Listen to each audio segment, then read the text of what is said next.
Dr. Groah has been the project director of the federally funded Rehab Research and Training Center on Secondary Conditions After SCI since 2003 and is the current project director of the National Capital Spinal Cord Injury Model System. She has a subspecialty certification in SCI from the American Board of Physical Medicine and Rehabilitation and has been a writer for the ABP-MR SCI subspecialty examination for the past 3 years. She reviews regularly for the Archives of Physical Medicine and Rehabilitation, Spinal Cord, American Journal of Physical Medicine and Rehabilitation, Journal of Spinal Cord Medicine, and Journal of Neurotrauma. She has been an expert panel member for the PVA Consortium Guideline on Bladder Management and is currently an expert panel member for the upcoming PVA Consortium Guideline on Carbohydrate and Lipid Disorders after SCI. Dr. Groah was recently identified in 2009 and 2010 Best Doctors in America for the District of Columbia, and in 2008 was nominated for the NSCIA SCI Hall of Fame. Please join me in welcoming Dr. Groah.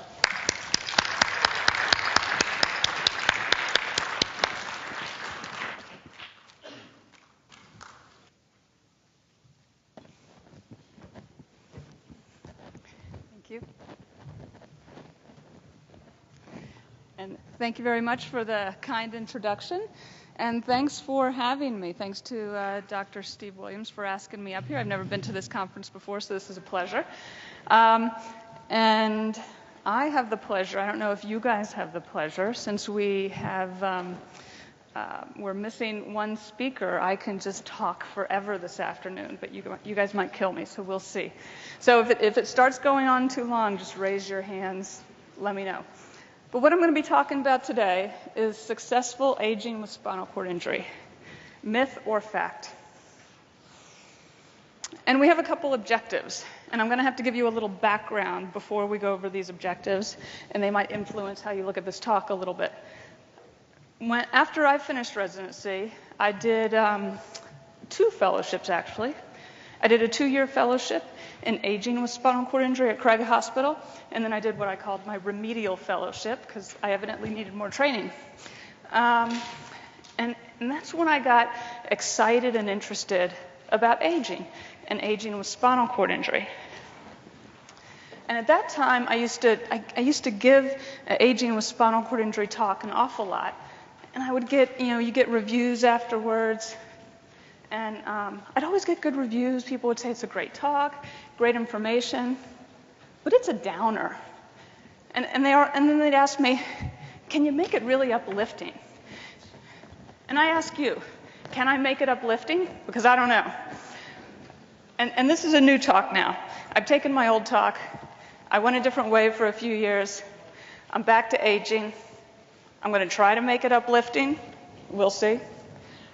Try to think of me trying to make it uplifting and trying really, really hard. So I'm going to try to have you leave here not thinking so much that aging is such a downer, because it's really not. So these are the objectives.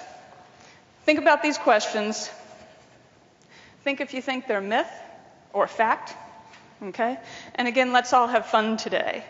So disease and aging are synonymous. Is that a myth or fact? That's okay. These are questions for you, not for me. Everyone leaves with their own feelings. Older people are less physically active. Myth or fact? There you go. Older people are less mentally active. Myth or fact? We have the middle of the road person up here. I don't know if you guys can hear it, but every question, some. And aging is associated with poorer quality of life. Myth or fact? Okay. So I have more questions for the audience. And actually, I was going to try a whole new thing today, and I'm kind of glad I didn't, where, if any of you give presentations, this is kind of fun. And I'm into fun things when I do my presentations. So there's a new thing where you can ask questions and everyone can pull out their phone and text you a response, and then it tallies it up. But I figured this was probably not the time to try that because it would fail miserably. So I'll just go the old route and we'll ask more questions. getting back to my previous reviews on this aging talk and everyone who said, wow, this is all great information, but can you make it more uplifting? Let me ask you guys these 3 questions, and this is for my benefit. Raise of hands, clap of hands, whatever you want to do. Text your message. I don't have anywhere to text for you to text to yet, but you can still text. How many people feel like you are aging? All right. That helps. How many people feel like you're aged or old? Okay, considerably fewer. And is aging a good thing? Oh, that was pretty universal. I didn't even have my, where's the lady who was saying some? I didn't even have her helping me out here. Is aging a good thing? A little bit.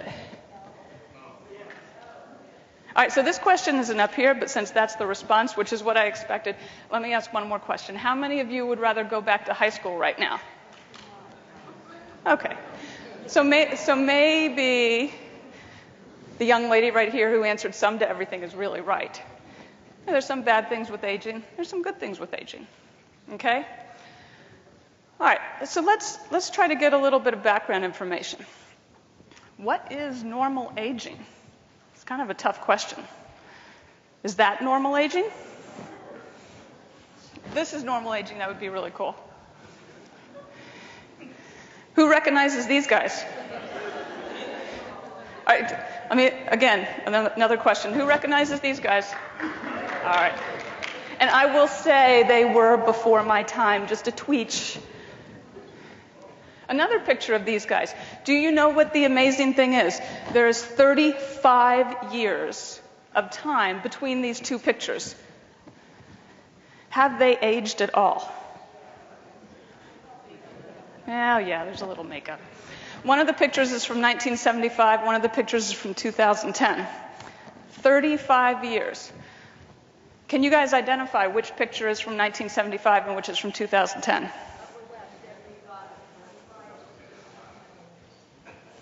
Ching, ching. Can you believe it? These guys are doing something right. Right? They're doing something right.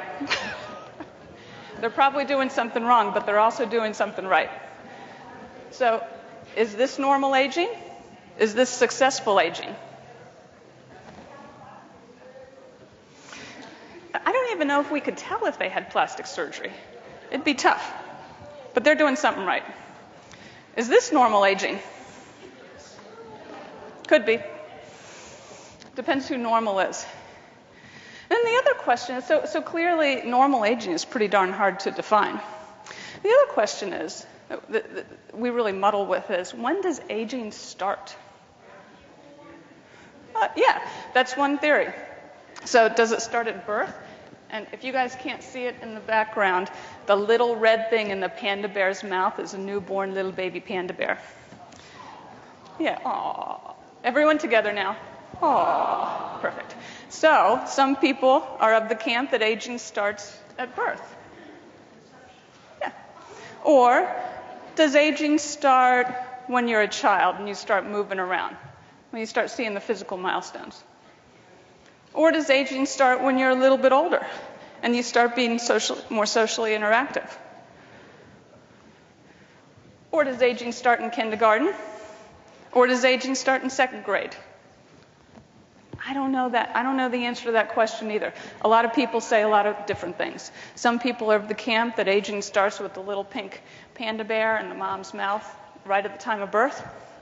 Some people say it starts later on. In spinal cord injury, we've often talked that aging starts, at various times, starting at age 50. Whomp, aging starts. It just doesn't really make a whole lot of sense to me. But that's one of the questions we're going to think about today. Okay? So, aging in general is a muddy issue.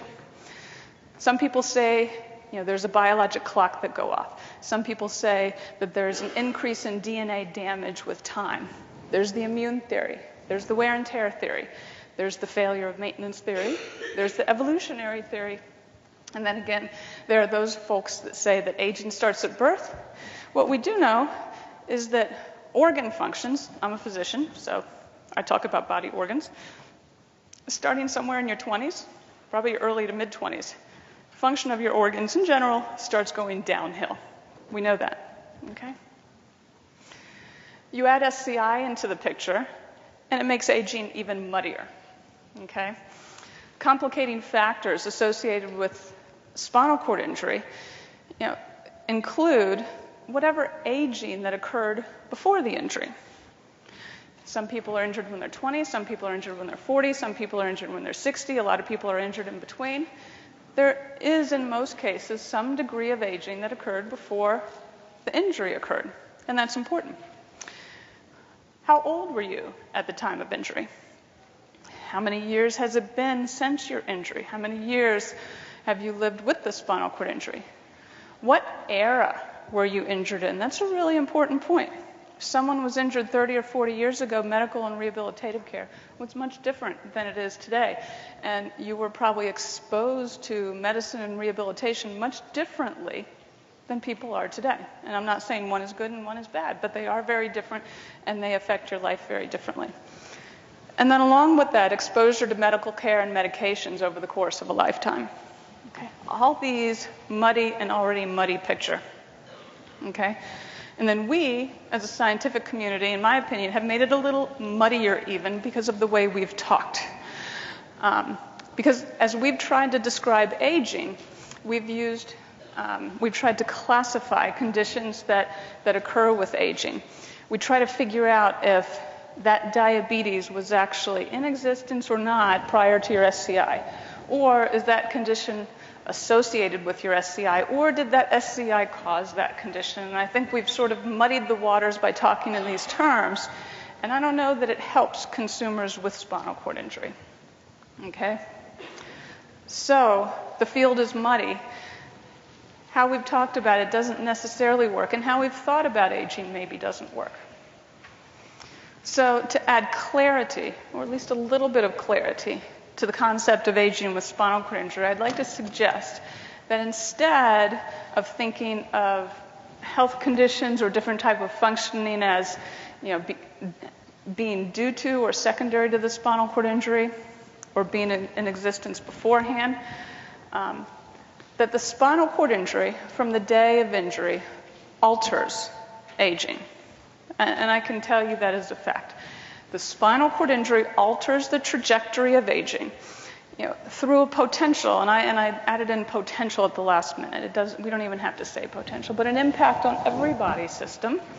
And then the impact on the body system impacts physical, social, and emotional function. And if we can better understand how the spinal cord injury actually changes the trajectory of aging, and what I mean by trajectory I'll show you a little bit later on, then we can do some things to positively impact health, function, and aging as a whole. We can do things through prevention. And then we can take the next step and start impacting policy change to improve delivery and then healthcare services. That was the questions I heard in the last talk about working with insurance companies, okay, to make sure what people need gets paid for. So what I'm going to do is each of these next few slides could actually be a talk unto itself. But I'm going to talk a little bit about the interactions between health conditions and aging and spinal cord injury, and try to make it a little bit less muddy. So what do we know about health conditions that occur in an older population? We know there are an increased occurrence of certain health conditions like Alzheimer's and other dementias, arthritis, cancer, cardiovascular disease, diabetes, hypertension, osteoporosis. These are just a few. So let's talk about a few of these. What do we know? Let's just talk about a few of the systems to really develop kind of this new thinking about aging. So what happens with the skin as we age? Well, an aging fact is that the skin becomes less flexible and thins, and wounds don't heal as well. So thinking about the interaction with spinal cord injury, what do we know happens with spinal cord injury? Well, people with spinal cord injury are at higher risk of pressure sores. They're not only at higher risk, but they also happen with pretty high frequency. About 15% of the population, not just the spinal cord injury population, across the board in industrialized countries. 15% of the population has a pressure wound at any given time. That's a pretty high percentage. We know in spinal cord injury, it's the most common cause of illness, and the risk increases with increasing age. So if you put those two together, aging and skin and spinal cord injury, we know from the evidence that more pressure sores occur over time and with age in people with spinal cord injury. What about musculoskeletal changes? And there's our hopefully goal for normal aging. We know in general that as people age, flexibility decreases, range of motion decreases, bone mass decreases, so there's more osteoporosis, and as a result, fractures increase. So what do we know in people with spinal cord injury? We know that people with spinal cord injury experience overuse of their arms, putting their arms and shoulders at risk. And we know that osteoporosis is nearly universal. Not totally, but almost everyone with spinal cord injury has osteoporosis. And this is not necessarily associated with age, but it occurs very rapidly after the spinal cord injury, just within weeks to months. So you put together aging and the musculoskeletal system and the spinal cord injury, and what we know from the research is that paraplegics in particular tend to have a lot more joint pain with time, more so than people with tetraplegia or quadriplegia. We also know that with age and with time, we're seeing a lot more rotator cuff tendinitis and rotator cuff tears, which have a huge impact on function. And then we put together aging and spinal cord injury and bone. And as I said before, osteoporosis is, we can call it universal after spinal cord injury. It pretty much happens in everybody, with the rare exception. Although this is not necessarily related to age, it's more so related to the injury itself. It occurs very rapidly after injury, but the important thing is, whereas osteoporosis would have typically occurred later in life for people, it occurs at the time of injury, and then we're aging with that osteoporosis. And what does that mean? So what happens to the immune system with age? We know that there's reduced ability to fight infection. We know a fact is there's a reduced responsiveness to vaccinations, and we know that there's an increased risk of autoimmune diseases. What do we know happens in the spinal cord injury population? We know from data that there's an increased risk of certain infections. Okay. Namely, the respiratory infections. And in typically people, spinal cord injury or not, associated with aging, there's a natural reduction in lung function with age. That will occur in people with spinal cord injury as well. But in addition, people with spinal cord injury, depending on your level of injury, have some compromised lung and breathing function in addition to this. Okay. Obviously, this is more so in tetraplegics compared with paraplegics. Kidney and bladder function. An aging fact is that kidney or renal function declines gradually with age. What happens in spinal cord injury? We know that infections of the urinary tract are one of the most common causes of illness, along with skin breakdown. And they're very, very common. So we put together aging and spinal cord injury, and we tend to get more urinary and respiratory tract infections. Especially with the respiratory tract infections, these tend to increase with age. Bowel function. What happens with quote-unquote normal aging, and then what happens in spinal cord injury? We know with normal aging there's a reduction in natural bowel contractions. We know that there's a reduced tolerance for certain foods, and we know that there's decreased vitamin and mineral absorption. I didn't put it on here, but we also know that bowel disorders, especially constipation, is more common.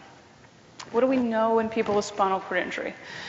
We know that hemorrhoids tend to be associated with older age in people with spinal cord injury and people who have been injured longer. So maybe a little bit more gallbladder disease. But the biggie is there's an increase in the time it takes food to go through the colon, which leads to an increase in constipation with age. So you put some of these together, aging plus SCI, and we do, with age, get more constipation, but in general, whether it's constipation or not, more bowel care problems. What happens to your endocrine system? In normal aging, we know that in women there's decreased ovarian function, in men there's reduced testicular function. We do see more diabetes with age, and we do see more thyroid dysfunction or thyroid disease. How does that correlate with spinal cord injury? Is spinal cord injury any different? We know, observing people with spinal cord injury, that with age and with time-sense injury, we do see more diabetes, we do see more insulin resistance. This is kind of a new field, but we suspect also that we're seeing more or reduced testicular function as well in men. So what do we then get when we combine aging and SCI? We do get more diabetes and inflammation. I didn't talk about inflammation much because I knew Dr. Nash was going to talk about it in the previous lecture. And I'll go into it a little further here, but he did allude to especially fat around the abdomen or around the belly in people with spinal cord injury. And fat is not a benign mass. We used to think of fat as just extra weight that we carried around, but it's not extra weight. It's actually, a good way to think about it is another organ of the body. Fat is very active, and fat releases and stimulates the release of all these inflammatory mediators that lead to this systemic inflammatory state in many, many people with spinal cord injury. And that's very linked with diabetes and some of the other cardiovascular diseases. So what do we know about cardiovascular system aging?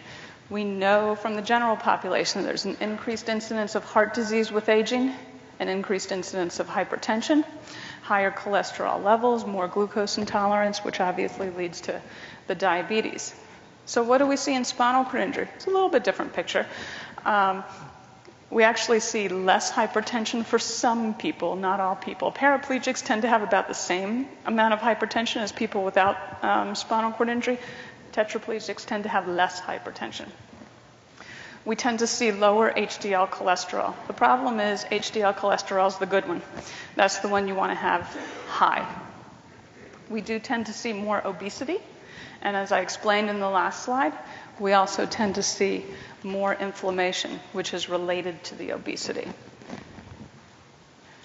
This is a little video we put together, and this is just talking a little bit more about the obesity and the impact of obesity. So this is data actually from the general population. This is not spinal cord injury specific data, but just to give you a feel for what's going on in the general population. The blue states are states which have a higher prevalence of obesity, okay? The lighter color blue, for those of you who can't see, it's probably too small, is less than 10% of the state is obese. The darker blue is 10 to 14%. You can see as we go through the years, our country is getting darker and darker, and pretty soon it's going to be even darker because we're going to have to add a new color here. I always tell people to pick your state and see how your state does. And actually, I haven't done this presentation in Massachusetts yet, so I need to look at that and see where we are. But now the darkest blue is 15 to 19% of the population in 1993 is obese. And this is not overweight, but this is obese. Okay?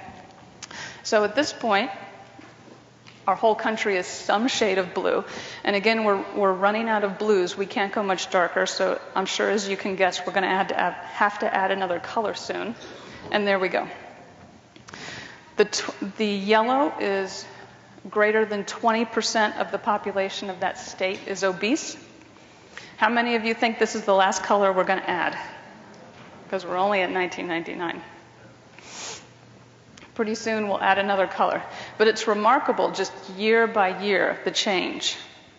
And the orange is greater than 25% of the population of that state is obese. So over the period of 15 years so far, we've changed from a gray country to a light blue country, and now we've even made it through all the blues, and we're working on oranges. And yes, I think there will be another color. So the red is greater than 30% of the population is obese.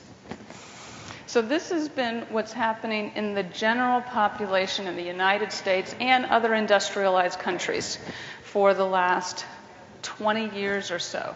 You know, I think we've all heard about the obesity epidemic or pandemic, you want to call it, but I always feel like this video kind of really demonstrates it.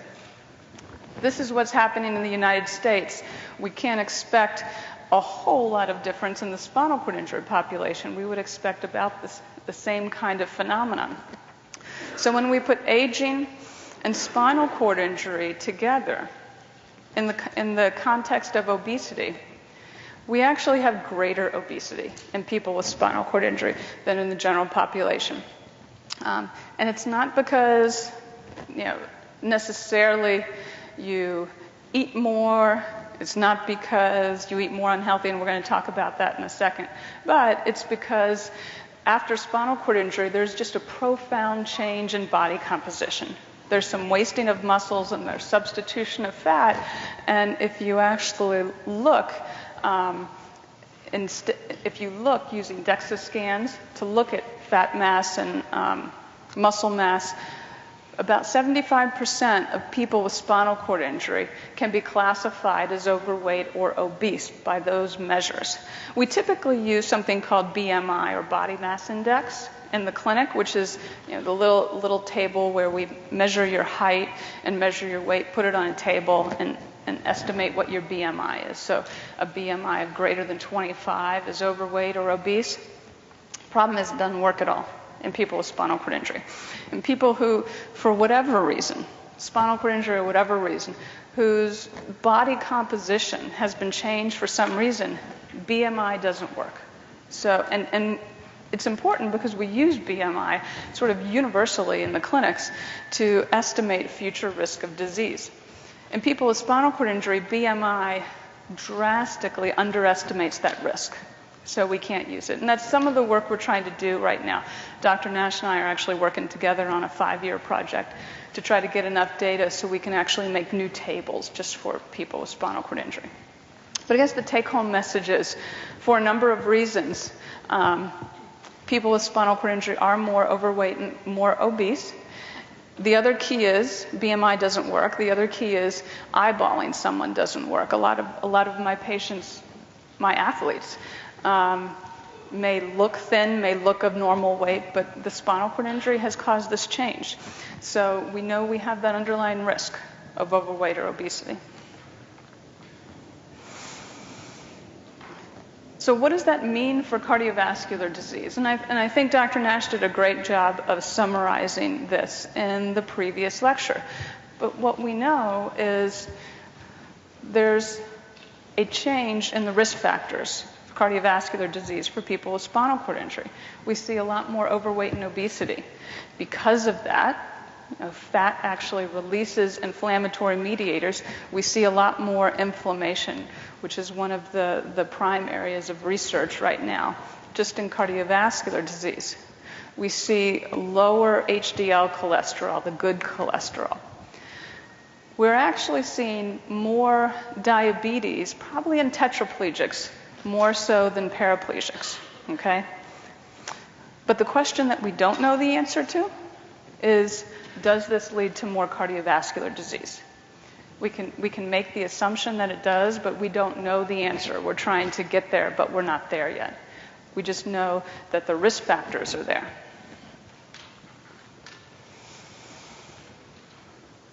So that was just sort of a brief overview of some of the changes that occur with aging. And again, I had to kind of give you the 30,000-foot view, because each of those could be a talk in and of themselves. But what I want you to start thinking about is you put aging with spinal cord injury together. And what do you get? We get some health conditions are going to occur with more frequency. Okay? You put aging and spinal cord injury together, and it will be a lot less. But there will be some health conditions that actually occur with less frequency. You know, the most obvious one is hypertension for people with tetraplegia. Okay, that occurs with less frequency. And so aging for people with spinal cord injury is different. Okay? Some things are going to be similar, some things are going to be the same. And it's not the same for every individual. Just like the people we showed in the beginning with the woman stretching her leg up to the sign. It's different for every single person. Okay? The key is, how do we start aging successfully? And I think that's kind of what we all want to know. And how successful have we been at helping people age with spinal cord injury? We've actually, and I don't know if people in this room have heard it, but at least in kind of the research and the scientific writings, we have been writing quite a bit, actually, over the past 10 and 20 years, how we are doing so much better, and we mean the scientific community, at helping people more successfully age with spinal cord injury, and people with spinal cord injury are aging so they can finally experience some of these chronic diseases. Well, is that really true? I mean, we look back in the 1950s, and yes, back in the 1950s and earlier, if someone had a spinal cord injury, the likelihood of that person dying at a younger age was much greater than now. Okay? But at the same time, over the course of the whole 20th century, in the United States and other industrialized countries, there has been an increase in life expectancy. There is an aging of the general population. And again, not only in the United States, but throughout industrialized countries. Have people with spinal cord injury seen the same benefits? Okay. Have people with spinal cord injury seen the same increases in life expectancy? And are we really on target when we say people are aging more successfully? Well, I challenge that a little bit, and so let's look at it. Again, just as a review, industrialized nations have seen an aging of the population. In this country, the number of people in the oldest age groups is increasing proportionately. Okay? So this is data, and this is a little bit of a busy slide. And I'll walk you through it because I know the numbers are small. But this is actually data from our National Model Systems database, which is, albeit small, it captures about 15% of the U.S. spinal cord injured population, but it's the best we got. And this looks at life expectancy of people with spinal cord injury. So for each group of columns, the red bars are general population data, so people without spinal cord injury. So the first two columns where you see 1996 and 2010, those are life expectancies for people injured in 1996 and 2010 at the age of 20. The next two clusters that begin with 40 are people that were injured at those 2 years, but they were injured at the age of 40. And then the last two clusters on the right are people that were injured at the age of 60. So again, use the red bars for each group as your marker. And you can see across the board, people without spinal cord injury live longer than people with spinal cord injury. But now let's look within the clusters. Because what we want to see is, if you look at the red bars and you look at the 20-year-olds, so the first two clusters, life expectancy change between 1996 and 2010, you see an increase in that red bar, so an increase in the life expectancy. The yellow columns are people with motor incomplete injuries. The blue columns are people with paraplegia. The green columns are people with low tetraplegia. The orange columns are people with high tetraplegia. And the purple columns are people on ventilators. So basically, when you go from yellow to blue to green to orange to purple, it's people with increasing severity of spinal cord injury. So for people injured at age 20 and age 40, people with motor incomplete spinal cord injury saw an increase in their life expectancy, but it still did not match that of the general population. What becomes alarming is for each cluster, when we see no change between 1996 or a decrease. Okay? And it's kind of hard for me to point from here, but if I look over the slide, those with paraplegia who were injured at 20 years old actually saw a reduction in their life expectancy over that 14-year timeline. when the rest of the population was increasing in their life expectancy. It becomes more prominent for those who were injured at 40 and those who were injured at 60. For those who were injured at 40, there was a reduction in life expectancy over the 14-year period for paraplegics, low tetraplegics, high tetraplegics, and people on ventilators. Okay? Then when you look at those injured at age 60, we see the same reductions in life expectancy. Now, part of this might be a little bit of how we collect the data, but the issue is we should be seeing increases in life expectancy at least similar to the degree seen in the U.S. general population. And that is not what we're seeing across the board. The other thing that's obvious from this is that still life expectancy for people with spinal cord injury is not keeping pace with that seen in the U.S. general population. And that's what we need to change, and that's what we need to affect. This is just another slide to basically say the same thing. I said earlier in my talk, I'd like to leave here thinking a little bit different about aging and spinal cord injury. The way I would like to think about it is from the day you have your spinal cord injury, that really changes your aging trajectory, and that's what this diagram is supposed to show. The red line, again, the colors correlate with the colors in the previous slide. So the red line shows, this is kind of life expectancy data from the U.S. population. The first dashed line is SCI at age 20, the second dashed line is SCI at age 40, and the third dashed line is SCI at age 60. So depending on the severity of the spinal cord injury, that aging trajectory goes down. If you have a motor incomplete injury, it goes down to the yellow line. If you have high tetraplegia, it goes down to the orange line. But that's what the data show us. Okay? So I'm really trying not to be gloomy, but I have to give you the data too.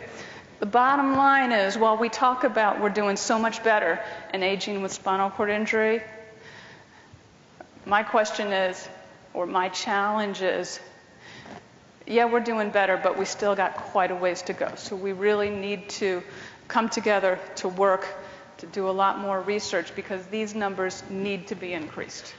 Okay? We're not where we need to be, and we shouldn't be satisfied with where we are. Mike DeVivo, who's one of the researchers, he runs the National Model Systems Database down at the University of Alabama. He's actually putting together a new paper which will be published in just a couple months. And just on this data, on life expectancy data, and this is actually a quote from his paper. And it says, the percentage of elderly persons with spinal cord injury will not increase meaningfully until significant progress is made in reducing the high annual mortality rates currently observed among older persons with spinal cord injury. Those who reach older ages will typically have incomplete and/or lower levels of injuries and will have relatively high degrees of physical independence and overall good health and community participation. And what that means is what the last few slides showed. For all but the least severely injured, we're not going as far as we need to go in improving survival and improving aging. So what do we do?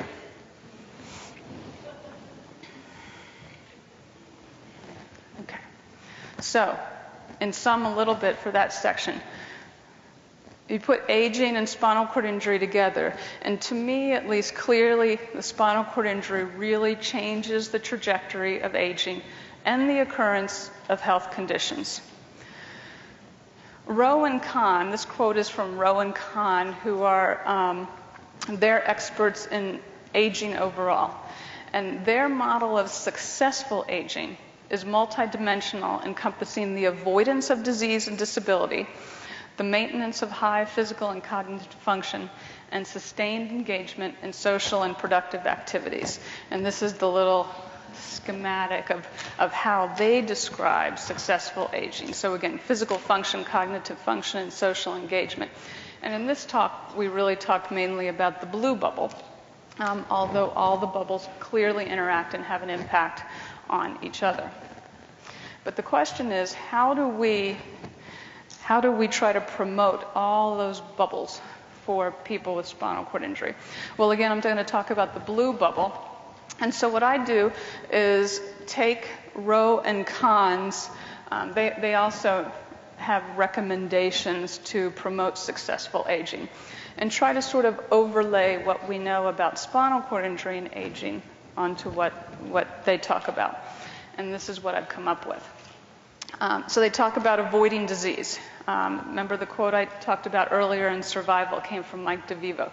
In his article, he talks about the 3 main causes of death for people with spinal cord injury. So his 3 top, I call them dangers, are infection and blood clots and pneumonia or other respiratory disease for people with spinal cord injury. Okay. And in some of the papers he puts out, it's really striking how these 3 conditions stand apart from all others in terms of causing decline in people with spinal cord injury. And then as people age, getting back to Roe and Cons recommendations, they recommend avoiding cancer, typically happens in older age, and controlling risk factors for heart disease and stroke, which you heard a lot about in the last talk. So from this, we make Dr. Groah's Foolproof. Will always work, and I guarantee it. No money back, anti-aging elixir. And so what do you need to take home to successfully age? Because I preface this with aging is very muddy. Good nutrition, okay? And I'll talk about that in the next slide, I think. Activity, and mixing it up with your activity, but staying consistent, as Dr. Nash talked about in the last talk.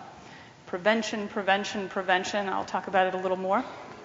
Avoiding excess medication use, if possible, and doing a lot of planning ahead. So I promised a little bit of a talk on nutrition. Dr. Nash and I have worked together quite a bit looking at nutrition issues in people with spinal cord injury. And what we did is one of the large-scale studies, and I think he talked about the article a little bit. We looked at nutrition intake of about, 125 people with spinal cord injury, and tried to compare it to the general population to try to formulate some recommendations. And as we did that, we also looked at a lot of detail in terms of not only fats, carbohydrates, and proteins, but vitamins and minerals, and we really looked at everything. And what we came up with was actually quite remarkable. And the point he pointed out, that it was actually very similar to an 18-year-old study. And we talk about the 18-year-old study because there's been so little done looking at diet in people with spinal cord injury. There's very little out there. But what's more remarkable is that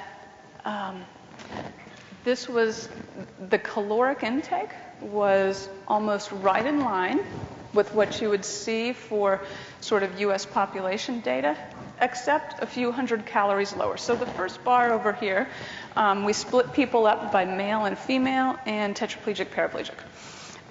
So the first bar is males with tetraplegia. The second bar is males with paraplegia. The third bar, which I would ask you to throw out, is females with tetraplegia. I kind of have to report it, but honestly, it's only one person, so it really doesn't count. And then the last bar on the right is females with paraplegia. The blue boxes are protein intake, the yellow boxes are fat intake, and the green boxes are carbohydrate intake. But what you see is exactly what we're seeing in the US population now, which is higher fat intake that's recommended. In our male tetraplegics, we're seeing 38%. Our male paraplegics, about 35%. You really want that number to be less than 30%. The group that was quite good across the board were the female paraplegics, actually. I mean, they were kind of right on par, for the most part, with guidelines in terms of dietary intake. The other piece that surprised us, though, was total caloric intake.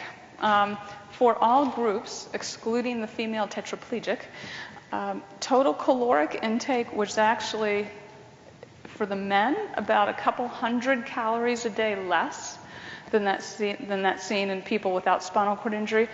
And then the female paraplegics actually took in about 500 calories a day less than what you'd see in the general population. And so if you look at the totals, the female paraplegics took in around 1,700 calories a day. The males across the board took in about 2,000. It's not that much. They're very, very close to what's out there in recommended values. Okay? So what we learned from this is, though, we do know, and part of this study was our obesity study at the same time. So we also looked at these folks, and we found that despite these diets, 75% of people were still overweight or obese. And what it told us was what we thought clinically, is that, and this first statement is for people right after injury. It's been sort of common medical practice acutely after injury to give people a very high calorie diet. And people don't need that, okay?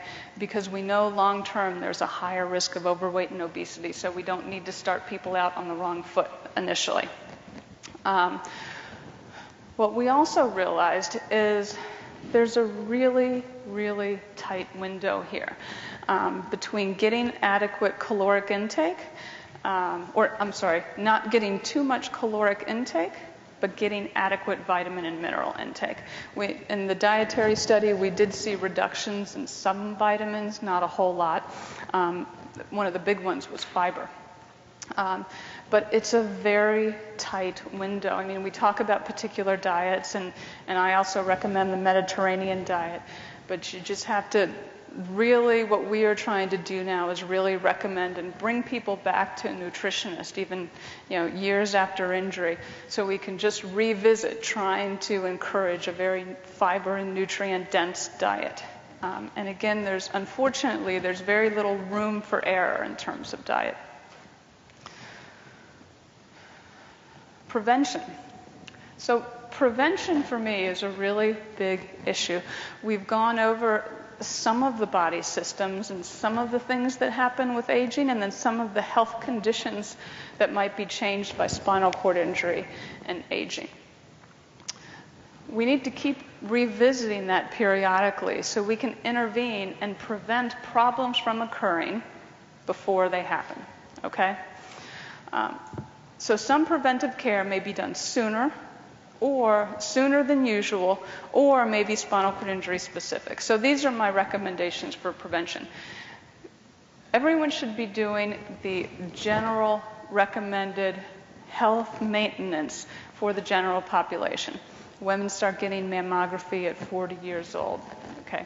Men start getting prostate exams, et cetera, et cetera.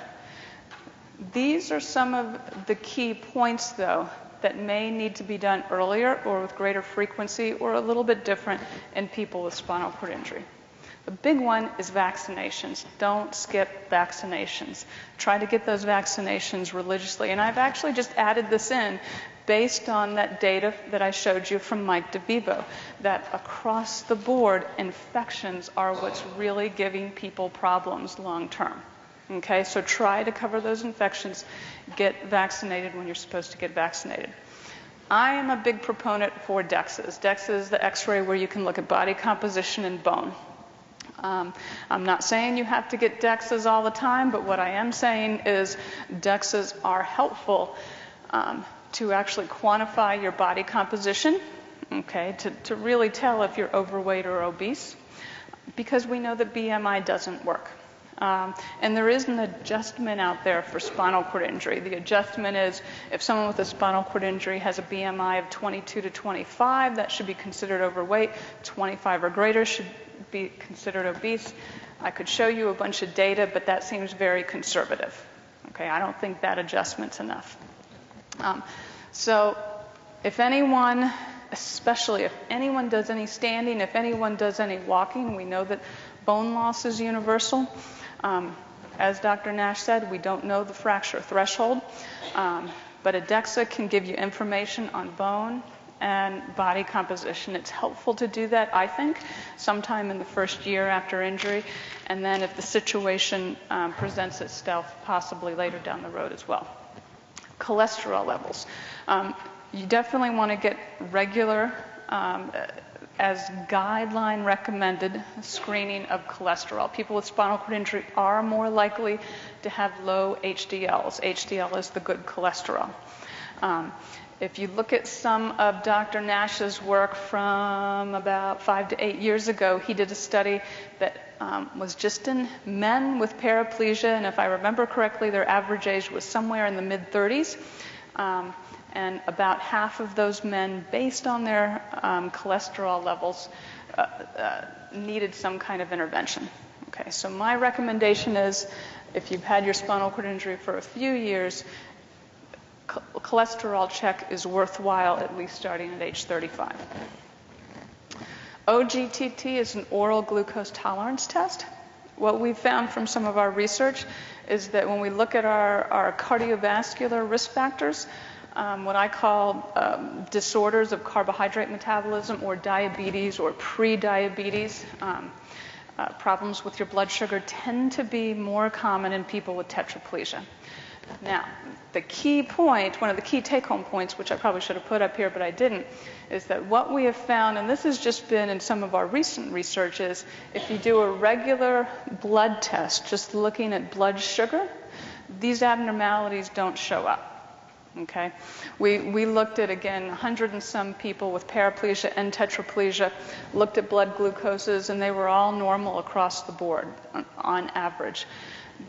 But when we actually looked at oral glucose tolerance tests, which is a little more in-depth test and can identify pre-diabetes, we found that a lot of the tetraplegics especially had some abnormalities. So I do think in tetraplegias this test is worthwhile. And then I didn't talk about bladder cancer at all. I always bring it up here because that's the first area where I did some of my research. Bladder cancer is a rare cancer, a fairly unusual cancer. I think it's 5th on the list in frequency. But what we do know is in some people with spinal cord injury, the risk of bladder cancer is elevated. What it appears is that it's people who use indwelling catheters, so either Foley catheters or suprapubic catheters for long term. Excuse me. So bladder cancer screening for people who have had indwelling catheters for 5 or 10 years or more. And bladder cancer screening is changing fairly often. I mean, the classic screening is actually getting a cystoscopy, but there are newer urine tests on the market, and so that's kind of changing frequently. But it is worthwhile asking that question. And exercise. Dr. Nash talked a lot about exercise, but this is key. This is key to maintaining function. It's key to maintaining sort of interactions in society and the community as well. But as Dr. Nash went over, you can improve fitness levels, improve cholesterol, and reduce diabetes risk with exercise. We know that from general population data, but we know that from some research we've done in spinal cord injury. Okay, so those cardiovascular risk factors can be improved with exercise. I mentioned in an earlier slide on exercise to mix it up. Dr. Nash talked about that as well. Definitely mix in some resistance exercise, but keep yourself exercising. Keep it interesting, keep it fun. Try to mix in some aerobic and some anaerobic. And then I like to quote what I call the DUH study. This is a study we did over the past 5 years that we finished up last year, and it was kind of surprising. But so the whole idea of our study was that people who exercise are healthier and people who don't exercise are not as healthy. Frighteningly, that hadn't been done in spinal cord injury yet, so that's why I call it the DUH study. I can't even remember what the title is at this point. So what we did is we did 2 studies, actually. We did this large survey of almost 800 people, asking these questions in much greater detail than that. And then we did a second study, which was a randomized controlled trial of exercise. Basically what we found is, sure enough, not only when people reported to us in surveys, but also when we looked at them over time and we put them in an exercise program, the people who exercised had fewer other health conditions. And we even measured, skin breakdown, urinary tract infections, respiratory infections, sort of the big ones that we've been talking about. And people that exercised had fewer of these. Okay. And then plan. Okay? Plan for possible mobility changes over age. Plan for the possibility of increased assistance. If rotator cuff tendonitis and rotator cuff tears, I'm seeing increasingly more in people with spinal cord injury. We need to have a backup plan. And while a rotator cuff tear won't cause you to, isn't a cause of death, for example, what it is it's a cause of other problems, because there is an incredible impairment in function associated with it. If you get your rotator cuff repaired, you have got to be down for quite a while. And what I do see is people who tear their rotator cuff, they get it repaired, they end up in bed, and then all this other stuff happens, all these other conditions that we talk about. So have a plan and a backup plan. Plan on upgrading equipment as you age. Okay, there's going to be a need, for different equipment and for different functional needs. Plan to stay socially active and active in your community. And plan to stay in touch or connected through whatever means. Because remember, when we go back to those 3 bubbles of successful aging, we've been talking a lot about physical function, but we've got to stay mentally active and we've got to stay active in the community. Those are real keys to successful aging. So what does successful aging in spinal cord injury means? Well, we need to do a couple things. We not only need to add years to life, but we also need to add life to years. So let's get back to our first couple of questions. And I'll let you answer for yourselves, just like I did when I started this. So are disease and aging synonymous? Do they have to occur together? Or do you have some control over them? Okay. Are older people less physically active?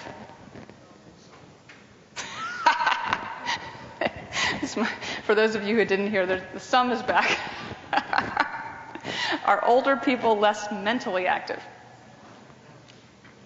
Maybe if you are, then you are older. And is aging associated with diminished quality of life? Not necessarily. We actually have some fairly good data on this one in spinal cord injury. And actually, if you look at it, because in the aging population there is an increase in depression. People with spinal cord injury report at least quality of life and perceived well-being pretty much on par with their aging peers without spinal cord injury. Okay. So how many of you think most of these are myth or most of these are fact? You can just yell it out. Okay, good. So maybe we've been a little more uplifting. So what do we really know about aging and spinal cord injury? We know some, and we're learning, but there's still a lot to learn. And how do we age successfully, just to wrap up? So get and stay active physically. This is for everyone, regardless of spinal cord injury. Get and stay active mentally. Prevention, prevention, prevention. Enjoy libations in moderation. And take Dr. Groh's, works every time, Elixir. Never fails, because these guys did, and this is them in 2010 and not 1975. These guys did. And then remember our panda bears? These guys did. And they're aging well. All right. Thank you. Mm-hmm. So we're going to take some questions. There's a gentleman down front here. Thanks, Mike.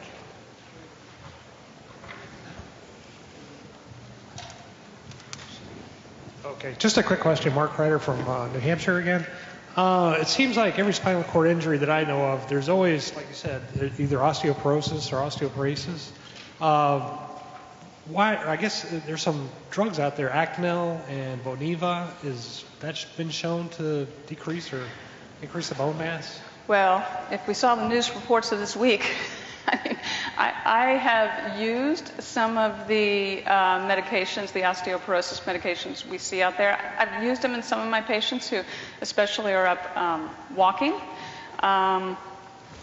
Although for those of you who didn't see the FDA warning this week on Fosamax and femur fractures, there's some association with both Fosamax and femur fractures. There hasn't been any studies per se, but again, when there's no studies in spinal cord injury specifically, we still need to follow just sort of regular medical guidelines. Okay, so regular medical guidelines would tell me yes, especially in my patients who are up and again walking or standing or doing, for example, some of the Locomed trials. I may use them, although again the Fosamax warning this week makes me want to look at that a little closer. We have actually 2 questions over here.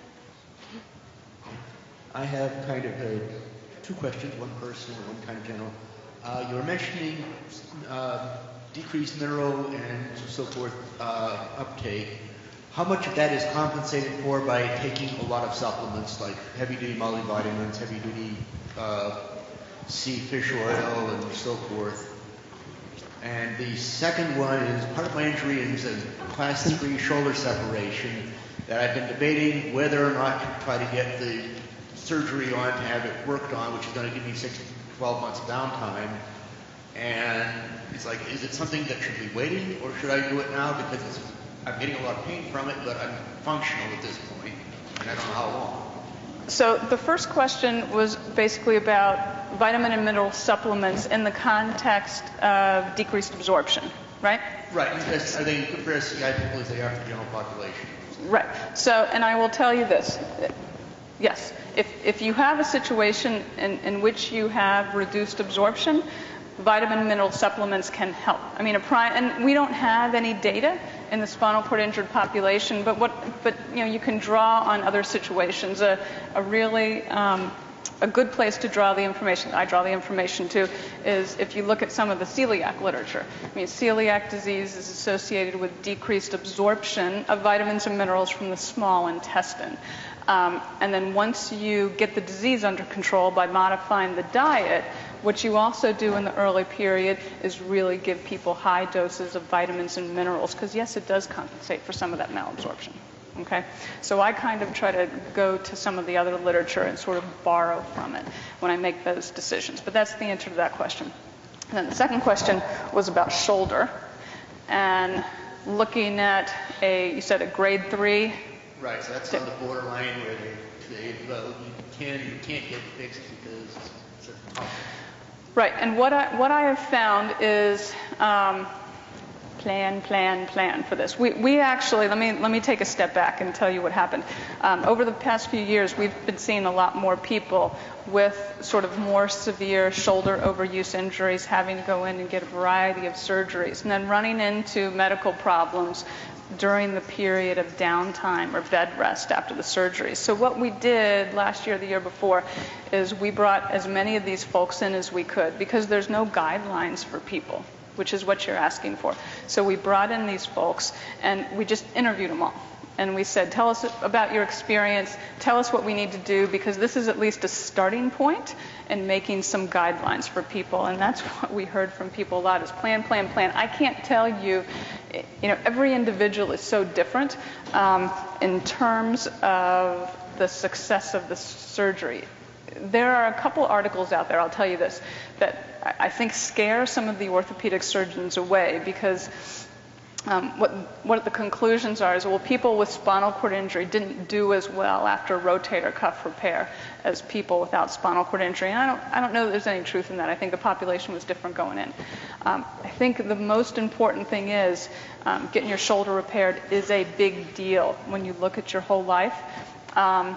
And I do encourage people to do everything they can to try to get it taken care of, so you're not stuck in the situation that you're out and you're doing something with your arm and the whole thing rips. And so then you're stuck with having to deal with it at that moment in time. But what I do recommend is trying to get in with a surgeon who has some experience with people with spinal cord injury. And then if not, but you're in with a good surgeon, bring your spinal cord injury specialist into the fold early. Okay? Because that really is key. Then the problems I see in people after surgery really revolve around skin breakdown and pneumonia and infections. just because of the bed rest and just because they didn't have everything they needed for that sort of recovery period. I don't know if that answered it completely, but there's not a solid answer to it. I know you heal slower as you get older, but at this point I'm kind of functional, and it's like, am I better off staying, kind of a thing where you're better off staying functional without the surgery as long as possible, because the doctor that I talked with at least said that it's going to be the same operation whether I do it today or 10 years from now. Right. So I guess the one thing to consider is, really look hard. Are you really that functional? The other issue is what we do know is in terms of a variety of joint repairs, people do better after the repair if they have some, it doesn't have to be formal therapy or exercise specifically to that joint before the repair. So you strengthen up the whole joint before the repair. Okay, and it's really commonplace now in sort of lower extremity joint replacements, knee replacements, which are, how many of those are done every day? A ton of them. But that's more standard rehabilitation care right now. So I would just look really hard at your function and really, are you really functioning? Are you doing what you want to do? I mean, you can be happy with your function, but maybe you want to do some more things that your shoulder is keeping you back. And if it is, then I'd recommend either pushing forward in some way, exercise, surgery, whatever is right for you. We have another question here from the woman in green. Marianne from Billerica, Mass. One of the things that I read is that something like 40% of people who live with spinal cord injury are classified as clinically depressed. And in the context of people who were consulting Dr. Kevorkian discussing doing themselves in, those who were opposed to doing oneself in said that part of the reason why people wanted to commit suicide was inadequate pain control. And another thing that I've read is that a lot of people with spinal cord injuries have pain and are looking for pain relief, and a lot of the available treatments are not very effective. And it is also the case that a lot of doctors are a lot more worried now than they used to be about the abuse of prescription drugs, which means that they're a lot less willing to control pain if the main problem is pain rather than something else. And what I wondered was, in terms of both the quality and quantity of life, has the handling of pain entered at all into your research, and is that something you've looked into? We have, some of the studies that I was quoting, and I have to say, our main focuses have been cardiovascular disease, overweight, obesity, rotator cuff, bones, body composition. But I have to say, the couple studies that I quoted, remember the DUH study, looking at exercise, and then the survey study, we also looked at pain as a health condition, as an associated health condition. From an exercise standpoint, what we did find out was, like other things, like infections, like skin breakdowns, people who exercised more tend to have less pain. Now, that was just an association. It could have been the other way around. People exercised more because they had less pain. I'm not sure. I just know that, more exercise generally equals less pain. So we have looked at it, and I think you're right. I think you bring up a really good point. When we talk to consumers, this is one of the primary complaints that we hear very consistently is pain. And yes, I do think that, and we have shown that pain is associated with depression. And that's even been showed in the non-spinal cord injury literature.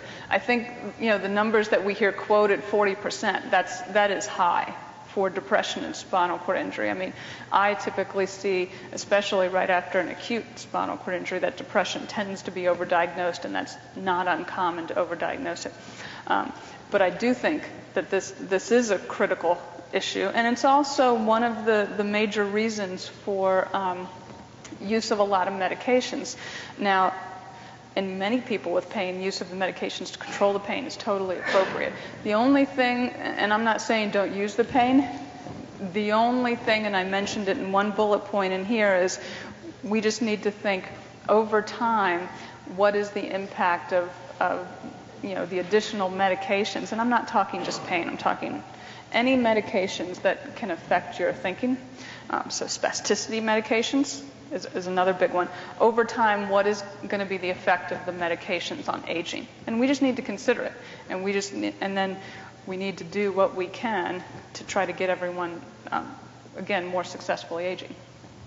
Well, Denise has I'm sorry. I just want to make sure that we have time for everybody's questions, if that's okay. So we're going to actually move on to Denise and have her ask a question, and maybe you guys can talk offline afterwards. The question as it is something I'd like to share. I'm 55 years old, 35-year post C6-7 incomplete. I threw my shoulder out last fall. Saw it on osteodiet, prednisone, cortisone, therapy. Finally, I went to see an acupuncturist. And with a lot of company, which they don't do a lot these days because that's really old school. But I have not had to have surgery, and if my shoulder starts to flare, I call it my sports injury. I'll give him a call and see him, and he does really basic things like, cupping and acupuncture, of course, but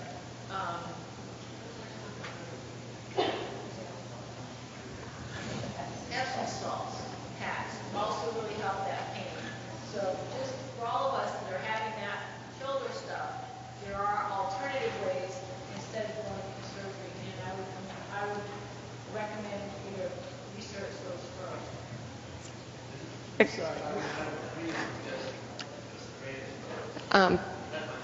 Can you just wait until you get a mic? Thank you, Denise, for that. And I think we have another question on the internet in the back. But thank you. I mean, I think that's a great suggestion, and we do need to keep all of these options in our repertoire. Chiropractic also. Mm-hmm. I love them both.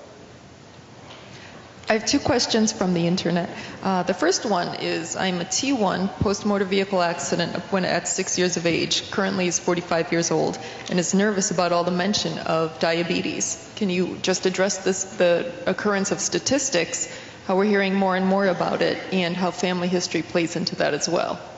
So what we found in some of our research, and I talked about this a bit, is people with tetraplegia had a greater propensity for diabetes and pre-diabetes than people with paraplegia. The prevalence numbers, and a lot of this work has been done out of the Bronx VA by Bill Bauman and Ann Spungen and their colleagues. But we're talking on the order of, and again, this is in a veteran population, a little bit different population, but not a lot different, of 50%-ish of tetraplegics. And again, my sort of take-home message from all the evidence that's out there now and some of our research is, don't necessarily be satisfied just with the fasting blood test.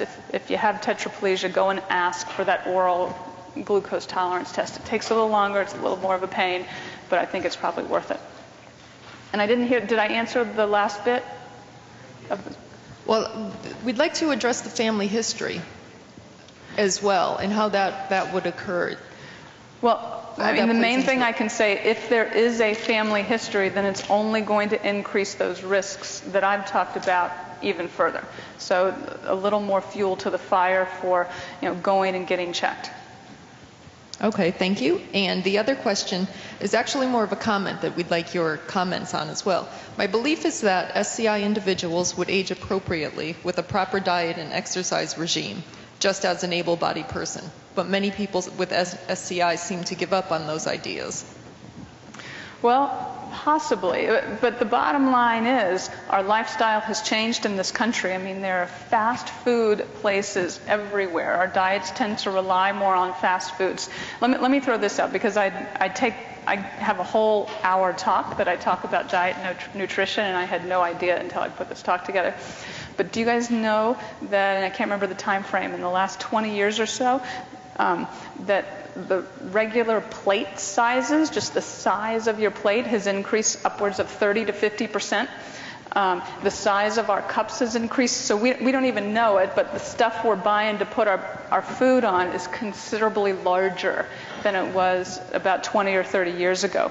So we still fill up our plates the same, but our plates are bigger, and so we fill up our bodies the same. But lifestyles have changed totally in this country. This is a cultural issue. And I was actually reassured to some degree by some of our diet research, and our folks with spinal cord injury actually did pretty darn well from an intake standpoint. Yes, fat intake could be less. Yes, simple carbohydrate intake could be a little less, but we weren't doing any worse than the general population. We were probably doing a little better than the general population, but I do agree with the person on the internet. We still have to do better because, unfortunately, there's no room for error, I think, and dietary intake for people with spinal cord injury really has to be nutrient dense. I have a question in the back. Hi, my boyfriend's paraplegic for about a little bit over a year, and he's lean and very muscular and fit. He doesn't do much exercise. Do you still think it's very important for him to exercise, even though he's very independent on himself and has lots of muscles? Absolutely. And one of my take-home messages, exercise is important pretty much for every body system. We can go through it system by system, but we need it to keep our heart strong and we need it to keep fit. It's good for your skin, it's good for your muscles, it's good for your bones. But the other thing is, when I talk about a lot of our obesity diet, I cannot emphasize enough that when we looked at people, 75% were overweight or obese. But I'm telling you, I looked at the majority of people and they don't look, they look like they're of normal weight, but they just have more fat and less muscle. So I would definitely encourage the exercise. Okay. Thank you very much. Great. Carol has a question down front here. Thanks, Ron. I was just curious, a suggestion. I know I've always yoga weight and now being paralyzed, but I found that my caloric intake has been very, very low. And when I've gone and talked to dietitians and things, they worry about that. But, so what is your suggested calorie intake? Well, we don't have them. I think Dr. Nash quoted earlier. What can be done is an exercise physiologist like Dr. Nash can actually pretty simply do a little test and find out how much energy you burn, basically your energy expenditure. And then your exact caloric requirements can be determined from that. And you are exactly right. You're talking about that really tight window that you have to maintain. And you're right. You have to reduce your caloric intake. So what we found is, and no one has, this is the tough part, no one separated out men and women. That was the nice thing about our nutrition study, at least in terms of intake. We were the first to separate out men and women. The difficulty in answering your question is all the energy expenditure studies have been done on men, which is different. So we have to sort of guess based on women Yes, and that adds another little kink into it. But what I would guess is kind of depending on your level of injury, depending on your gender, there's going to be a reduction somewhere of daily caloric intake, somewhere I would guess in the 400 to 700 calories a day range. It's pretty substantial, okay? But I think you're right on the mark. You can have it measured, okay? But it's somewhere in there.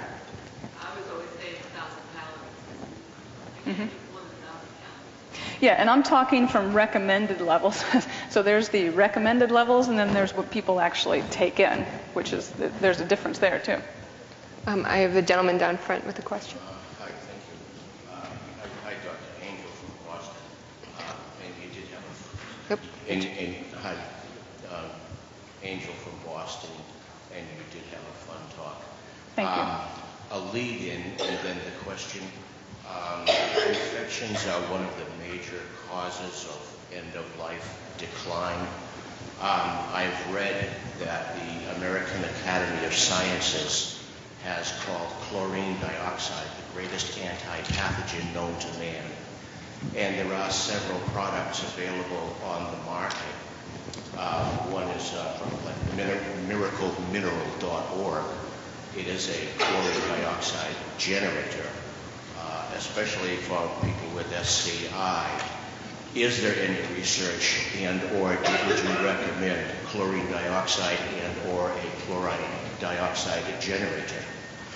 I have to say, it's ironic that you bring this up because someone else mentioned that to me, just 2 or 3 days ago. And I have to say, I don't know anything about it yet. I had the first mention, but it's kind of funny. This is the second mention in just a matter of days. But I do know that in the SCI literature, there's certainly no research out there to that extent. But yeah, just like I think in one of the other questions I answered, there's a lot of areas where we don't have the research in spinal cord injury, but we go to the general population, we go to other populations and borrow from that, but I can't answer the question directly. There's a gentleman in blue behind. Ron? Oh, I'm sorry. There's a gentleman here in blue who's been waiting. Thank you. Just quickly, the doctor this morning mentioned the Mediterranean diet as one that we could take a look at for spinal cord injured folks. Do you have one that you recommend or prefer or suggest? Well, what we've actually, and I was surprised Dr. Nash, and this just must have slipped his mind. The one that I've always gone to was actually given to me by our dietitian. It's actually called the Mediterranean diet. And so I've used that. But there was actually, Dr. Nash and I worked together on one of the journals, the Topics in Spinal Cord Injury Rehab, that came out 2 years ago. So winter of 2009, because it was in January.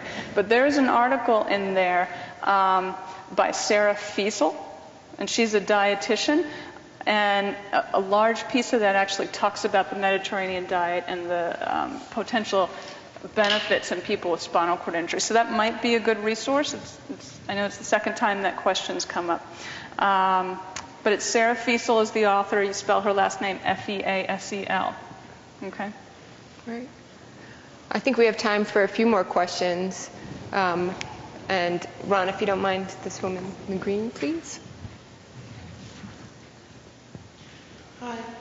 The other question I was going to ask earlier was, is there any research to suggest that the lack of increased life expectancy for people with spinal cord injury that's happened recently has anything to do with the lack of either availability or coverage of insurance, co-payments and those sorts of things? Evidence, no. Speculation, yes. The closest sort of data we have to answer that question is looking kind of over the same time frame or maybe in a longer time frame because, from 1990 to now, immediately after someone's had their injury and you go through acute rehab, those acute rehab days have been shortened. And so one thing that we have seen over that same time span is an increase in people being readmitted to the hospital during that first year. So because of that data, yes, there is quite a bit of speculation that, because of limited health care coverage, but we don't know what, preventive care, acute hospital care, is that contributing to this, what I'm calling the increasing gap or the increasing disparity.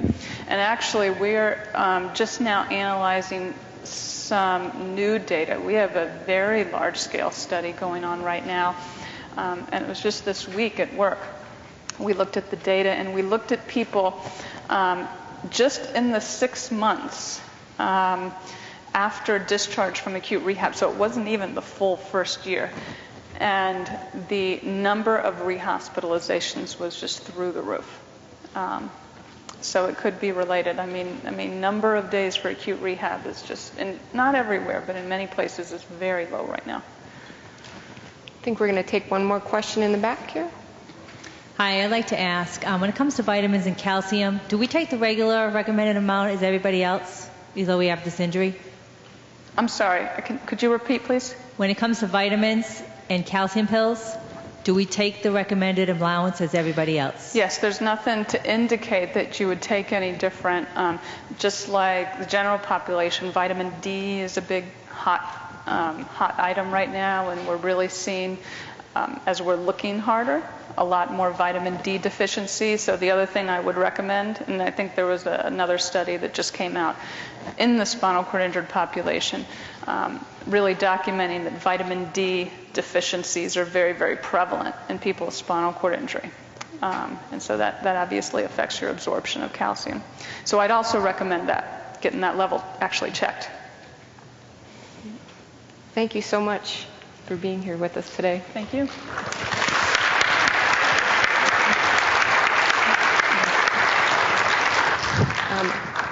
I can see Dr. Williams coming up, but before he gets here, I would just like to thank and Dr. Nash, Susan Howley, and Dr. Groah, to thank our sponsors and exhibitors for making this possible, and to thank all the folks from Boston Medical Center, especially Dr. Williams, because you're my hero. And then just thank the audience today for allowing me to be up here and to be with you. So thank you so much.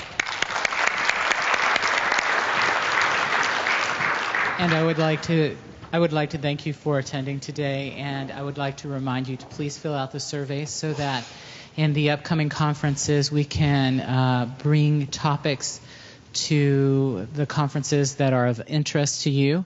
And I would like to wish you all well and a safe trip home, and thank you for spending the day with us. Have a good day.